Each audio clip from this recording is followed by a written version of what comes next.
Okay, let's have a little free look at the Neil, or Strauss used to say, the expressionistic investigation of the subject matter.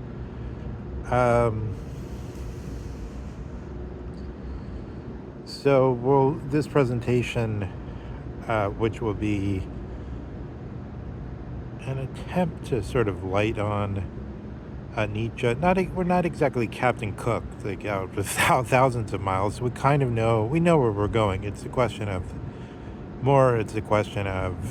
whether we'll be able to light upon it in a way where there'll be the right kind of contact with the object meant to be um, brought into scientific closeness. Um,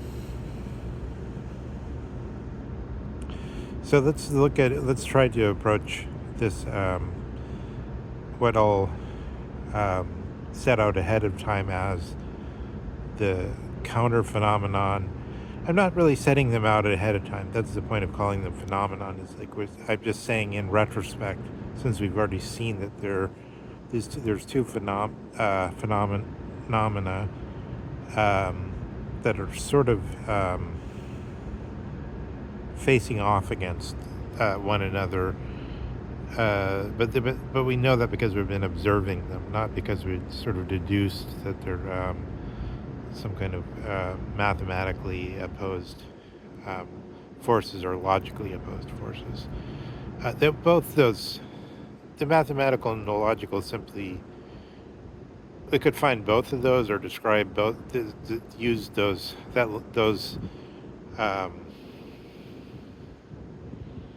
ways of thinking to say what the phenomenology of this opposition is, but the primary way is they're gained from doing phenomenology, from looking at them. The whitest abyss, which covers quite a few things related to accelerationism, and its hero cult is about Apollo. Apollo is the light. Apollo is that which lit this famous light of the sun of Iliad and Odyssey.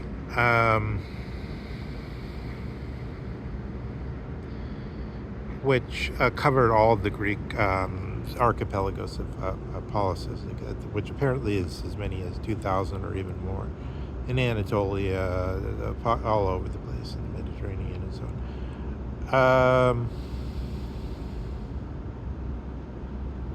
That guy, Manuel Delanda, did a thing called the non-linear account of history, or some kind of rhizomic history, which is where I take that image of this. I think he quoted this image of the archipelago of Policies from someone else, maybe, but I can't remember. But that's the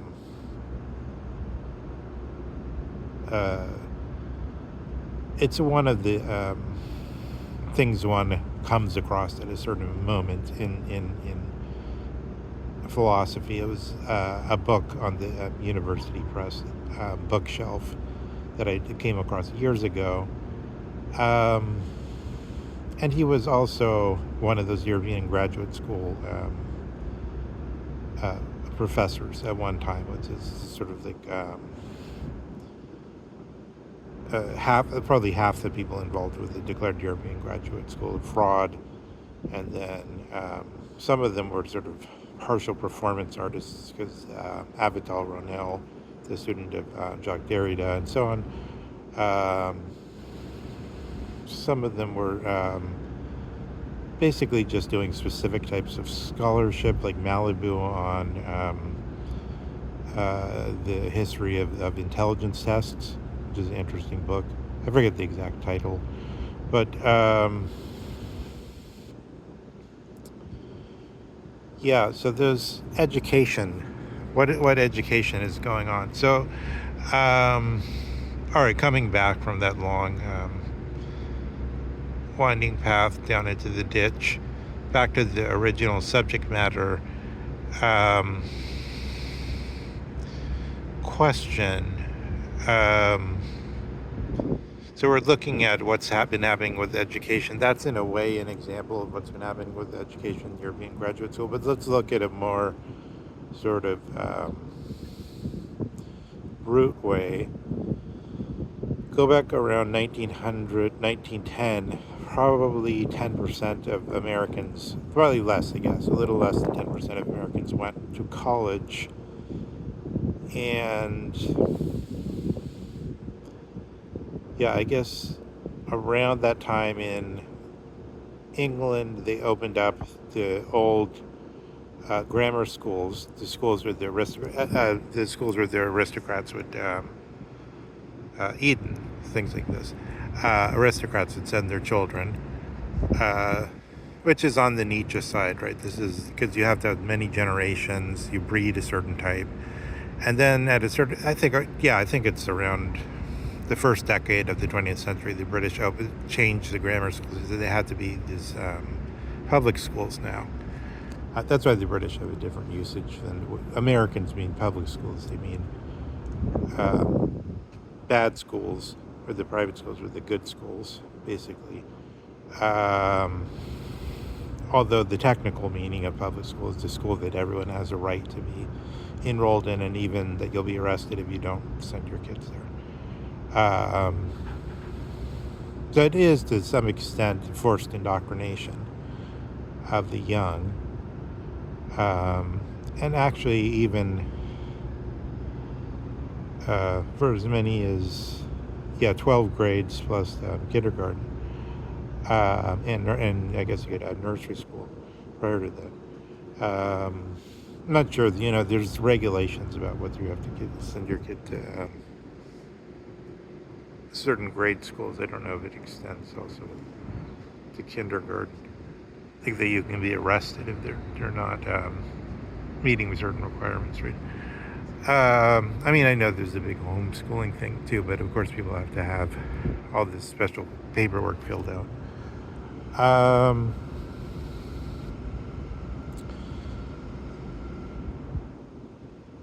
So most people, 6%, less than 6% of people going to college. To today, it's like 60%.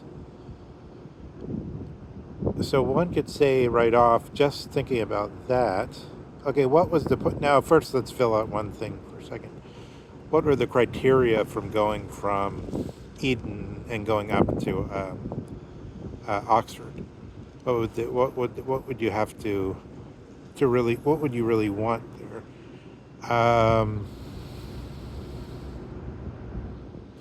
Partially what you would, if somebody really wanted to go, partially what you wanted is somebody with the right breeding, with the right small manners, as I think Hobbes called it, like table manners, and knowing how to speak in the right way and being part of the culture. So it's part of the French civilization factor. This small sort of niceties that the courtiers' way of handling things, and what corresponds. There used to be an old saying that two aristocrats will know each other as well in 15 minutes as the other classes will know themselves in a lifetime. Because the aristocrats always think the same way, because they've been bred to think in a certain way for a long time. But so those schools, the grammar schools, started slowly around 1900. They started to disappear and be turned into these selection schools. There had always been, historically, or at least back to the Tudor age, there had been selective scholarships to outstanding students who weren't part of the aristocracy, but they were few. They were relatively few. But now the schools were directly open to selection to the talents, but then you have to come up with some kind of tests.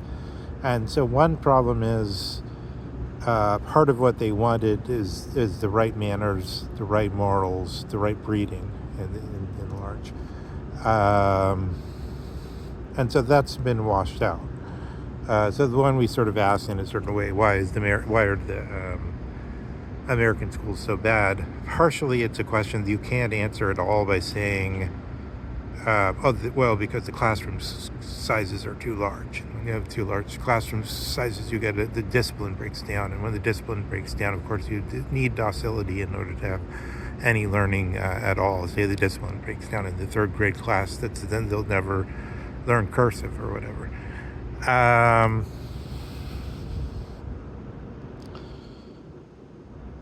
But I think this type of I say technical in the sense that, okay, the classes are too large, and then there's some finding that one-on-one teaching is the optimal ideal, as has been maintained. And then you say, oh, well, we'll fix the situation this way, and then discipline will be perfect. But you could also have only one person, and they're still be part of a culture where, since more than 60% of the people are sort of feeling themselves at the same level and informed well enough about what supposedly the important topics are, and all the things that a supposedly educated person should know about, whether it's there's somebody called Nick Bostrom, and has come out with some kind of notions about the end of the earth, and the Doppler effect, and and Y and Z. All kinds of both idiotic things and Nietzsche things, which are supposedly part of what an educated person is supposed to know. Then there was somebody called Ray Kurzweil or something like that. Maybe that was something one was supposed to know at some point. And various things that John Searle's come out with argument about Chinese room argument, and endless things that an educated person was supposed to concern themselves with, and some like culture shock, climate change. Is it climate change,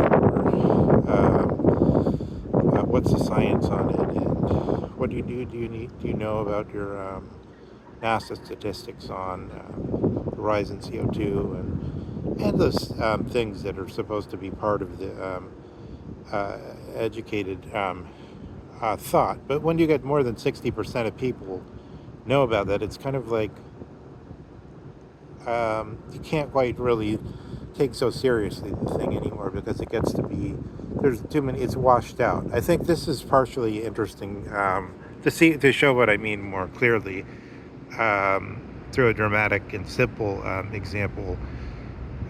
When in the time when you had these endless assassinations leading up to it was like 50 years, you had constant assassinations of czarist officials, right?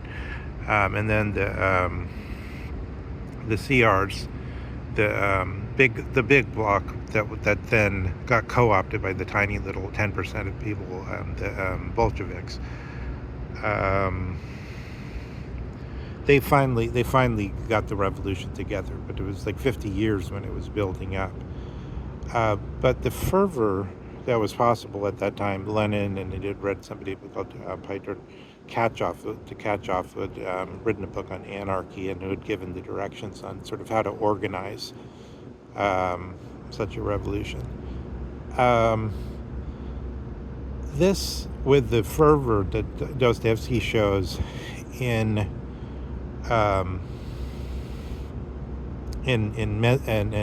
Bezi, or in it's called either The Possessed and the Garnet translation, which is a product of a grammar school education, or in the other translation sometimes says demons, which is the literal translation.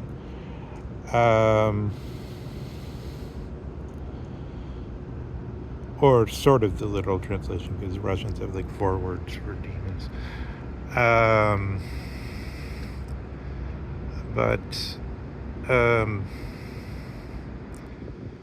So there's a situation in Russia at that time when there was sort of ideas were way more powerful. So it's obvious, you can see this in Tolstoy and Dostoevsky. And the reason seems to be because there wasn't like a big. There's a few guys. There's a few guys in little groups. Some of them were, Dostoevsky himself was executed.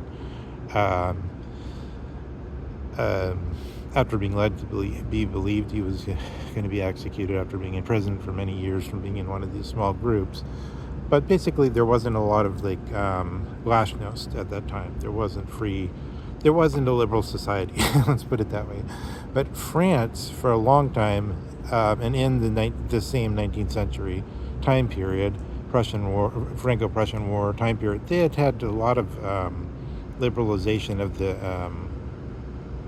like a lot of that many different views, whether it's Fourierism or some kind of Josephinism or something, absolutism, I mean. And many ideas were known and they're debated, and it was kind of, they didn't have the same intensity where somebody could genuinely believe in one idea like they could in Russia.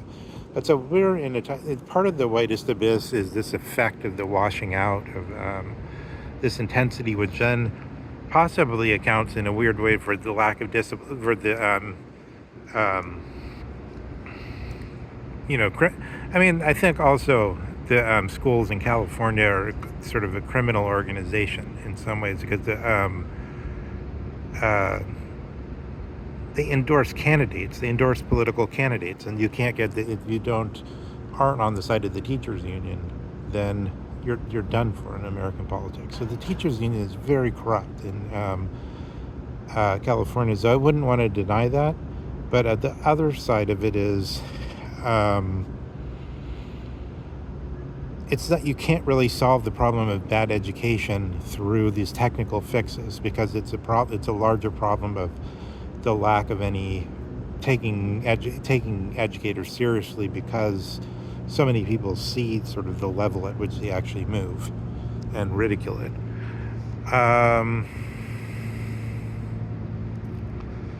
Yeah, so this is part of the attempt just to show what the conditions of nihilism are like, because you have both this presentation that I'm giving. Say this presentation was taken as a teaching propounding the truth. Oh, this is the truth. This is how it is. But it's actually it's just a realistic account. But there's like a lot of different realistic accounts.